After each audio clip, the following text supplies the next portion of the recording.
നമ്മളെല്ലാവരും നമ്മുടെ ജീവിതത്തിൽ ഒരിക്കലെങ്കിലും കോൺഫിഡൻസ് കുറവ് കൊണ്ട് ഒന്നോ അതിലധികമോ കാര്യങ്ങൾ വേണ്ടെന്ന് വെച്ചവരാണ്. ശരിയല്ലേ?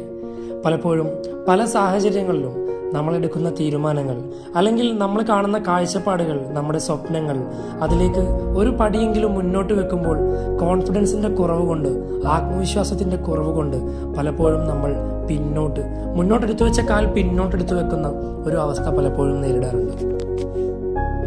ശരിക്കും പറഞ്ഞാൽ എന്താണ് കോൺഫിഡൻസ്? ഞാൻ എല്ലാവർക്കും മുകളിലാണ്, ഐ ആം ദ ലോർഡ് എന്നുള്ള ആ ഒരു ചിന്താഗതി അല്ല സത്യം പറഞ്ഞാൽ കോൺഫിഡൻസ് എന്നുള്ളത്.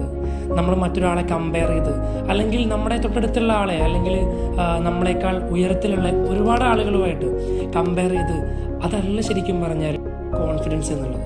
കോൺഫിഡൻസ് എന്ന് പറയുന്നത് നമ്മുടെ ഉള്ളിലെ നമ്മളിലുള്ള വിശ്വാസമാണ് കോൺഫിഡൻസ്. അതായത് മറ്റൊരാളുമായിട്ട് കമ്പയർ ചെയ്യാതെ, നമുക്കറിയാം ഓരോരുത്തർക്കും ഓരോ രീതിയിലുള്ള സ്കില്ലുകളാണ് ഉണ്ടാകുന്നത്, പല രീതിയിലുള്ള കഴിവുകളാണ് ഉണ്ടാകുന്നത്. നമ്മളെല്ലാവരും യുണീക്കാണ്. So there is no need of any comparison. നിങ്ങളാരുടെയും മുകളിലുമല്ല താഴെയുമല്ല. ശരിക്കും നിങ്ങൾ മത്സരിക്കുന്നത് നിങ്ങളോട് തന്നെയാണ്. നിങ്ങൾ കോമ്പറ്റീറ്റ് ചെയ്യുന്നത് നിങ്ങളോട് തന്നെയാണ്. ഈ ഒരൊറ്റ ചിന്തയോടെ നമ്മൾ കാണുന്ന സ്വപ്നത്തിലേക്ക്, നമ്മൾ കാണുന്ന ഡ്രീം, നമ്മൾ കാണുന്ന ആ ഒരു ലക്ഷ്യത്തിലേക്ക്, ടാർഗറ്റിലേക്ക് നമ്മൾ കൃത്യമായി ഫോക്കസ് ചെയ്യുകയാണെങ്കിൽ 100% നമുക്ക് ഓട്ടോമാറ്റിക്കലി കോൺഫിഡൻസ് നമ്മളെ തേടിയെത്തും. ആദ്യം നമുക്ക് നമ്മുടെ സ്കില്ലിൽ, നമ്മുടെ കഴിവുകളിൽ ഒരു വിശ്വാസം വേണം.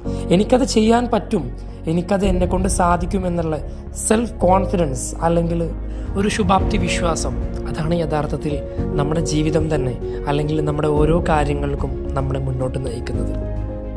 നമ്മളെല്ലാം കോൺഫിഡൻസിൻ്റെ ഒരുപാട് കഥകൾ കേട്ടിട്ടുള്ളവരാണ്. മോട്ടിവേഷണലായിട്ട്, ഇൻസ്പയറിംഗ് ആയിട്ടുള്ള ഒരുപാട് സ്റ്റോറികൾ ആസ്വദിച്ചിട്ടുള്ളവരാണ്. നമുക്കറിയാം ചരിത്രത്തിൻ്റെ ഭാഗമായിട്ടുള്ള ഓരോ വിജയങ്ങൾക്ക് പിന്നിലും അല്ലെങ്കിൽ ഓരോ വ്യക്തികൾക്ക് പിന്നിലും അവരുടെ പരിശ്രമങ്ങൾ, അവരുടെ കോൺഫിഡൻസ് എത്രത്തോളം വലിയ പങ്ക് വഹിച്ചിട്ടുണ്ടെന്നുള്ളത്. ഏതൊരവസ്ഥയെയും ആദ്യമായി നേരിടുമ്പോൾ നമുക്കുണ്ടാകുന്ന ആ ഒരു പേടി, ആ ഒരു ഭയം പിന്നീട് ഒരിക്കലും നമുക്ക് ആർക്കും ഉണ്ടാകാറില്ല എന്നുള്ളതാണ് സത്യം. അപ്പോൾ നിങ്ങൾ കാണുന്ന ലക്ഷ്യത്തിലേക്ക്, നിങ്ങൾ കാണുന്ന ടാർഗറ്റിലേക്ക്, നിങ്ങളുടെ അച്ചീവ്മെൻറ്റിലേക്ക് കൃത്യമായി ഫോക്കസ് ചെയ്യുക. ആത്മവിശ്വാസത്തോടെ, ഒന്നും നഷ്ടപ്പെടാനില്ല എന്നുള്ള ഉറച്ച ബോധത്തോടെ, എനിക്കത് നേടിയെടുക്കാൻ സാധിക്കും എന്നുള്ള ശുഭാപ്തി വിശ്വാസത്തോടെ കോൺഫിഡൻ്റായി മുന്നോട്ട് പോവുക. സ്വയം ഈ ഒരു ആത്മവിശ്വാസം സമ്പാദിക്കുക. എവിടെയെങ്കിലും നമ്മളൊന്ന് തളർന്നു പോകുന്നുണ്ടെങ്കിൽ നമ്മളെ കൈപിടിച്ച് ചേർത്ത് നിർത്തുന്ന ബന്ധങ്ങൾ, ഫ്രണ്ട്ഷിപ്പ് കാത്തു സൂക്ഷിക്കുക. നിങ്ങൾക്ക് ഏതൊരു കാര്യത്തിനും നിങ്ങളുടെ മനസ്സിനെ പൂർണ്ണമായി വിശ്വാസത്തിലെടുത്ത് മുന്നോട്ട് പോകാൻ സാധിക്കട്ടെ. I am Shamsad Shaz. Thank U.